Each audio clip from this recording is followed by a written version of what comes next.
Če ne bi bil srednješolski učitelj književnosti, ampak čarovnik, in če ne bi imel navadnega kulija, ampak čarobno palčko, bi takoj spremenil eno stvar. Učni načrt.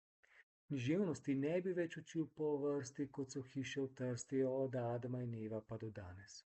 Nič ni namreč bolj zoprnega, kot videti obraz dijakov in dijakinj v prvem letniku, ko na primer ob napovedi Gilgameša gledajo stari. Verjamem, da bi bilo šolske ure najbolje začeti z najboljšimi deli sodobne književnosti. Pa ne zato, ker naj bi sodobna književnost obravnavala teme, ki so bolj povezane z današnjimi družbenimi vprašanji, kot so identiteta, tehnologija, družbeni mediji, migracije, okoljski problemi, skratka vse, s čimer se dijaki lažje poistovetijo. Tudi, ampak ne zato. Tudi ne zato, ker je jezik sodobnejši in ga lažje razumejo. Tudi starinski jezik ima svoje čare. Kakopak. Bistveno ni niti to, da se sodobno književnost lažje poveže z drugimi mediji, kot so filmi, serije, glasba. To pomaga, zelo pomaga, nič ne rečem. Ni pa bistveno.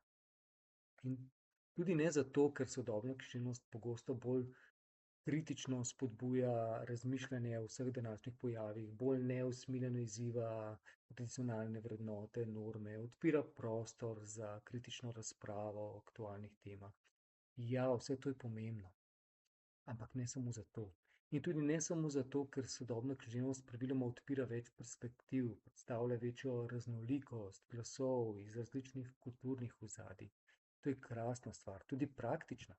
Omogoča razumevanje različnih družbenih in kulturnih fenomenov, pojavov in tako ne izboljša samo literarnega znanja, ampak tudi širi razumevanje sveta, v katerem smo, aktualnih izzivov. Ja, to je vse dragoceno, to je vse pomembno, ampak bistvo je drugje. Sodobna književnost je današnje okno v staro književnost. Na najbolj privlačen način omogoča, da spoznamo izjemno vrednost naše najdragocenejše literarne dediščine. Preko sodobne knjige lahko pokažemo vse, kar se je nekoč zgodilo in reklo, in to na privlačen način. V bistvu je sodobna književnost podobna temu, kar je rekel o sebi Isaac Newton.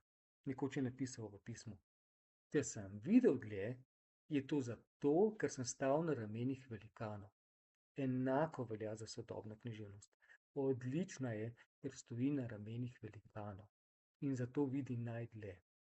In to, kar vidi, zna pa ubesediti v sodobnem današnjem jeziku, in to za generacijo, ki posluša o književnosti danes in tukaj. S sodobno književnostjo se izognemo tistim obrazom, ki sem jih omenil prej. Ne verjamete?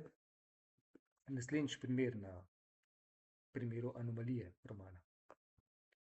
Tole je pa žal navaden kuli.